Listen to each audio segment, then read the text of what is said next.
You just go drive slowly. Okay. Yeah. Yeah, I just share. Then the roadwork still ongoing until our side, right?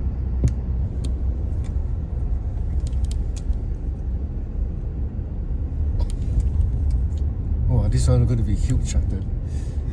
How many lane is it? It's a major road already. This road will lead to access to our Teluk side at the end, correct? Yes. Yeah, so they're doing in stages, section by section, it seems. That's why it's still an ongoing project. But it's under one contractor. One contractor. Well, this project is quite big value, I think. Yes, Huge value. 60 million. Oh. 60 million. Oh, okay. Hopefully the quality is there. Yeah. Okay, so now we are going inside. In front of us is the Teluk already. This is the Charles and Keith project. Okay, right at the end, after this. Wow, so many pipes is for the drainage, I think. Yes. Drainage. Okay, after I walk, just take a video of the entire situation there, the fire devastation. Yeah.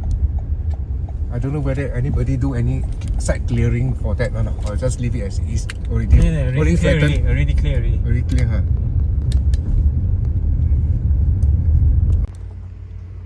Hi, so now I'm at this Kampong Orang Asli at this Teluk Jawa area. So on 12th of February at 6:30 AM, I think some cable collapsed and caused a big fire here, and about 30 families were affected. About 117 people were left homeless, because of this devastation and this fire that spread very quickly.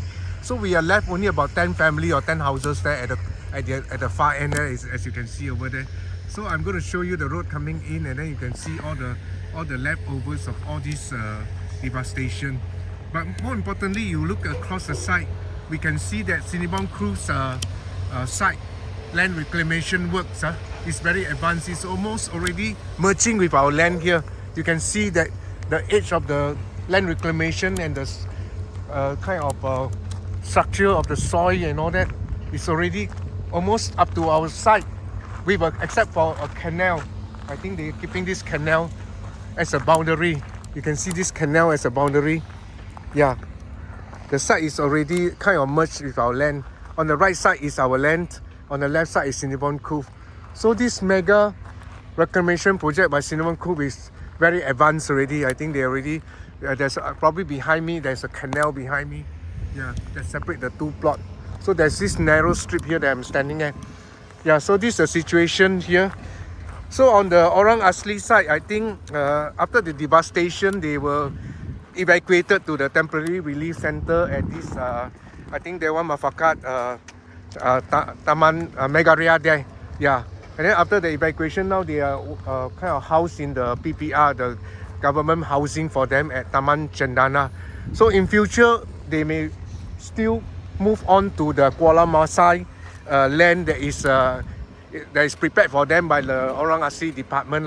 The director Faisal Long mentioned, I think in some news release, that they are also planning to build the long-term settlement and together with other Orang Asli families, so they can establish a community there, and then also provide services and administrative health and welfare services in a kind of a coordinated way, everybody in one area, so the communities of this Orang Asli remain cohesive in the Kuala Masai in the future, long-term future. As for now, I think after the evacuation, with all those help from NGO and groups like Rotary Club and all that, they move on to this temporary housing at this Taman Cendana Pasir Gudang site. Later I will take a look, so I'll show you more about the site here. Yeah, I'm with Henry in front of me. Yeah, so this is the current situation here.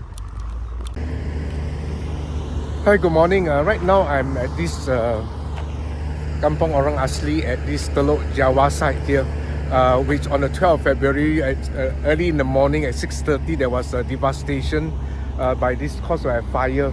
I was told that it was caused by some cables that collapsed, caught fire and then destroyed all these houses. And then behind me you can see the reclamation of the land by Sinibong Crew, which is already kind of merging with this Orang Asli site here. And then behind me you can see all the leftover after the devastation. About 30 families were affected, about 117 people were kind of left homeless. Yeah, at least a government all stepped in to provide temporary relief immediately for evacuating them, then resettle them in some kind of temporary housing at this moment at Taman Cendana. So later I will share more about their place where they are currently staying. Yeah, so this is the situation that we can see here. Yeah, you can see all this devastation. I'm going to just walk through to the end so they can have a view of all the fire, the thing that were burned and all that. Yeah, yeah. Behind me is a road leading to Taman, to Cinnamon Coast Reclamation. Yeah, that's behind me. So I'm going to turn this way to show you. Yeah, this is the way behind me. There's all the fire devastated. All this housing that caused a lot of difficulty for all this family. So we're going to walk all the way out. Yeah. I meet you there, Henry. Yeah. You can drive up. Yeah. So I'm with Henry, our coordinator on the site here. So we walk through all this damage until I show you the last 10, almost 10 houses that were left. So it's almost like close to 80 or 90% devastation, you know, quite more than what we expect originally. Yeah, from the original assessment. In total about 40 families. Yeah, so this is the situation. Yeah, you can see these are the houses that are left over. Behind me are some of the houses. A few houses that are left over. So it's quite difficult for them to organize their life once again, yeah, in the new location. So these are some of the houses that are still left over. Yeah, thank God. Yeah, still got quite a lot of these houses that are left over, this stretch. Yeah.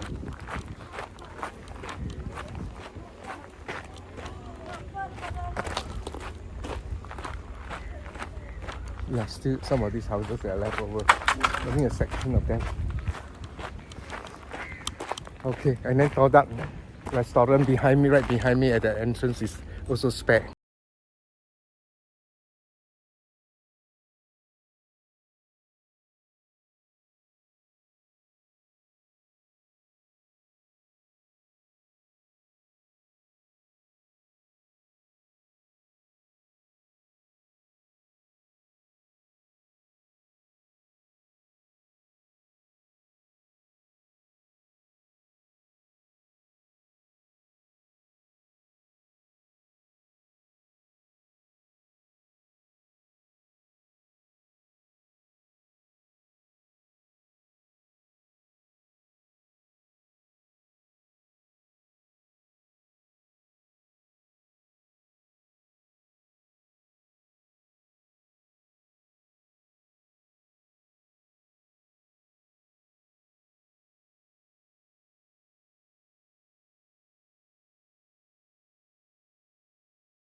Hi, so I'm going to show you this area. This is in Dewan Mapakat, Taman Megaria, and then this is a location where they originally the orang asli that were affected by the fire at the Kampong Jawa there were kind of relocated here for temporary relief. So this is the place where the government prepared for them, but they have since moved off from here already.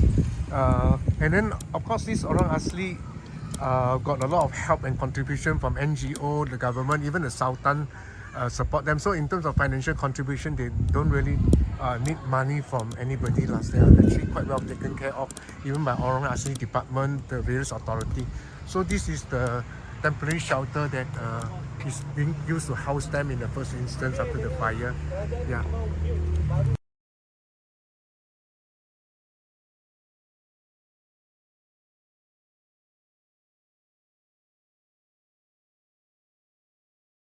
Tahun baru selesai ya. Ya, yang semua orang asli bisa kumpul bersama kan.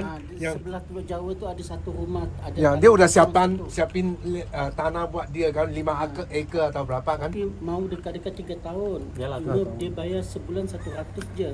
Huh? Oh, sebulan need 3 years. Then after that they will pay 100 per month. 100? They charge them 100 per month. 100 ringgit ya? 100 ringgit per Oh, so, month. murah juga kan? Tidak mahal juga. 50 macam tu lah rumah.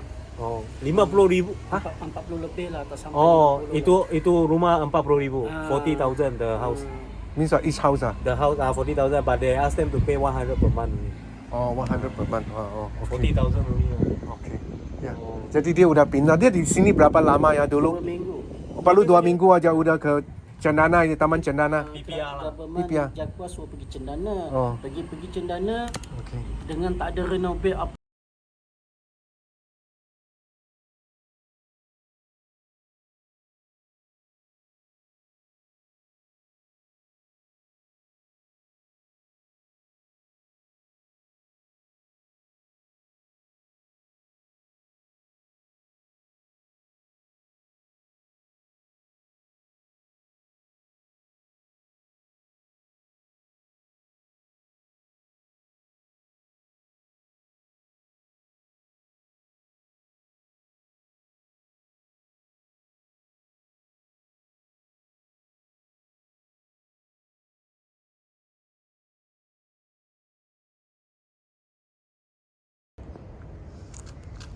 Hi, so as a follow-up on the Kampung Jawa, Orang Asli at Teluk Jawa, after the fire, they were relocated to the temporary shelter for 2 weeks. Then after that, they moved to the Taman Cendana, some kind of flats, government flats prepared for them. But of course, the flats condition was quite bad. The WC is not working, so the people all were very uncomfortable. So all of them moved out separately on their own. Some of the groups moved here. As you can see, I'm going to show you this location called Kuala Masai, which is government has planned to build housing for them.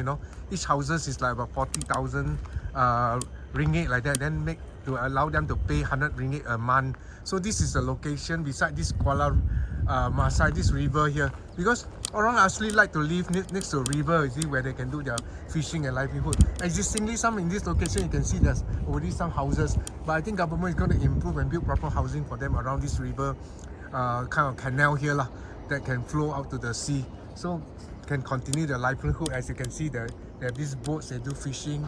Yeah, I can show you. That's how they live, So this is the location, Kuala Masai, I'm at, where some of the groups have actually moved out separately from the prepared facility, the flats provided by government for the temporary shelter. So they move here. So we haven't met any of the groups here, but they are spread around along this area. So this is the location.